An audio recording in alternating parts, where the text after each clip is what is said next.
C'est au château de Namur que le Centre régional de la formation avait organisé une table ronde sur les passerelles entre deux applications, iCompte et 180°. À quoi servent ces deux applications? Eh bien, d'une part, l'application iCompte est un outil que le service public de Wallonie met à la disposition des entités locales et provinciales. Il permet notamment aux entités de disposer d'un outil d'analyse et d'aide à la gestion, un outil qui permet de suivre tous les éléments financiers tels que les recettes, les dépenses, le budget, la trésorerie, etc. D'autre part, l'application 180° est un outil que le Centre régional de la formation met à la disposition des entités locales et provinciales. Initialement, il était conçu pour concevoir un plan de formation. Aujourd'hui, il permet également de disposer d'un outil en vue de structurer une démarche stratégique et d'envisager une gestion par objectif. En fait, certaines entités travaillaient déjà en structurant leur démarche de manière stratégique. Aujourd'hui, on constate que la gestion par objectif est de plus en plus présente au sein de la fonction publique locale. L'arrivée de la notion de programme stratégique transversal confirme cette tendance, axée donc sur la définition d'objectifs. Pour répondre aux attentes des entités pilotes, PST, mais aussi aux attentes des entités ayant une démarche stratégique, il est apparu utile et intéressant aux yeux du SPOE et du CRF de proposer l'échange d'informations entre les deux outils. En effet, on peut difficilement concevoir une démarche stratégique sans avoir une vue sur les moyens financiers dont on dispose et inversement. Concrètement, la structure de la démarche stratégique basée sur des objectifs stratégiques, des objectifs opérationnels et des actions initiées via l'application 180° peut être récupérée pour figurer dans l'application iCompte. Le but, indiquer les moyens financiers qui seront utilisés pour mener à bien les actions. De la même manière, la liste des moyens financiers rattachés aux actions de démarche stratégique via l'application iCompte peuvent être récupérés pour figurer dans l'application 180° en vue de consulter les moyens disponibles pour réaliser la démarche stratégique. Pourquoi créer cette passerelle entre l'iCompte et l'application 180°? Alors la raison est simple.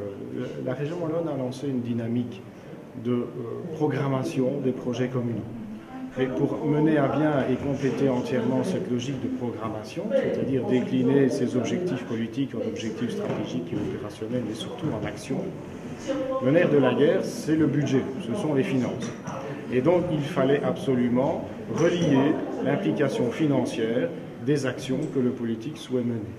Et donc tout l'enjeu de cette liaison entre le 180° et le logiciel iCompte, c'est de faire cette interaction en permanence entre le suivi budgétaire et les actions qui sont menées. Donc en quoi consiste cette passerelle entre l'application 180° et l'iCompte?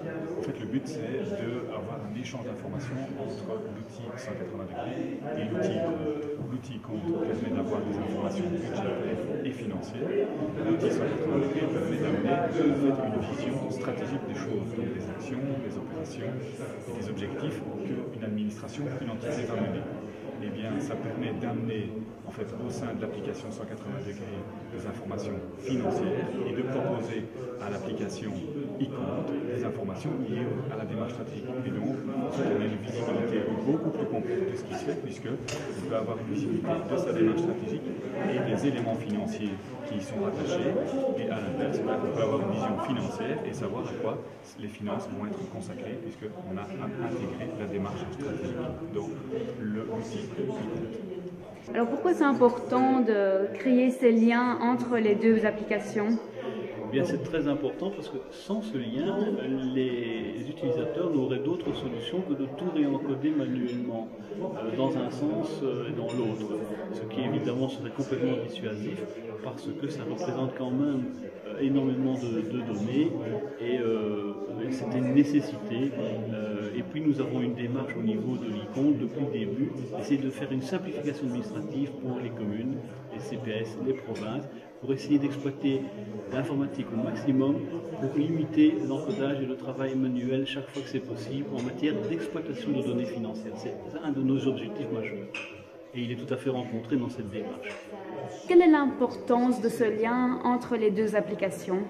En fait, on se trouve dans une démarche totalement cohérente puisqu'on part d'objectifs politiques décline en objectifs opérationnels et on se donne les moyens d'y aboutir.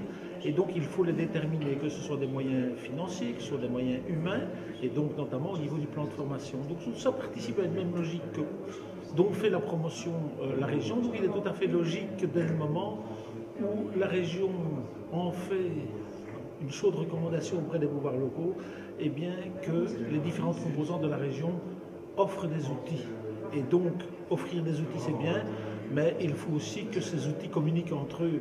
Il faut éviter que l'on ne doive se servir d'une application d'un côté, d'une autre manière, et donc de chaque fois de faire de nouveaux réencodages, interagir, permettre de rencontrer les objectifs et de faire des économies d'échelle au niveau des pouvoirs locaux, en plus évidemment de la simplicité d'utilisation, puisque c'est aussi un des maîtres mots, c'est d'éviter que chaque fois que l'on veut faire une démarche, on doit faire appel à des spécialistes externes, avec évidemment tout ce que ça représente, à la fois en mobilisation de ressources humaines, mais aussi de moyens financiers. Et est-ce que cette passerelle est réservée à un public plus large que les publics engagés dans le PST? Pas nécessairement, parce que l'application peut aussi, d'ailleurs comme elle est complètement paramétrable dans le 180 degrés, on peut l'utiliser pour suivre par exemple un projet, simplement un projet, décliné en action.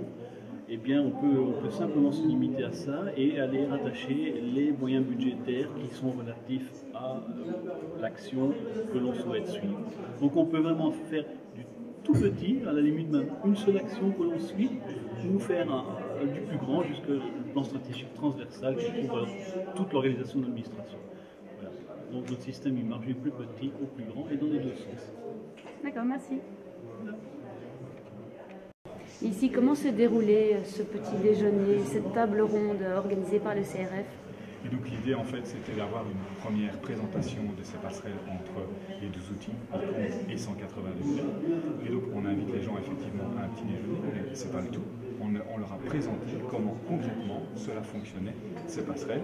Alors c'était destiné à qui? C'était destiné à toutes les entités qui travaillent avec l'application 180 degrés, qui ont cette volonté de faire une démarche stratégique et qui voulaient effectivement, qui étaient intéressés par une liaison avec l'outil Icon et donc d'avoir des informations financières. Donc là on s'adresse aussi par exemple au directeur financier, qui n'est peut-être pas très lié avec la démarche stratégique, mais qui ici, effectivement, si on leur offre une visibilité financière, peuvent se dire, tiens, j'ai aussi accès à l'application 180 degrés, et j'ai aussi accès à des informations financières, donc ça permet d'avoir une plus grande visibilité. Donc on touchait des CPS, des communes, des intercommunales, tous les utilisateurs de l'application 180 degrés ou de l'application Icon.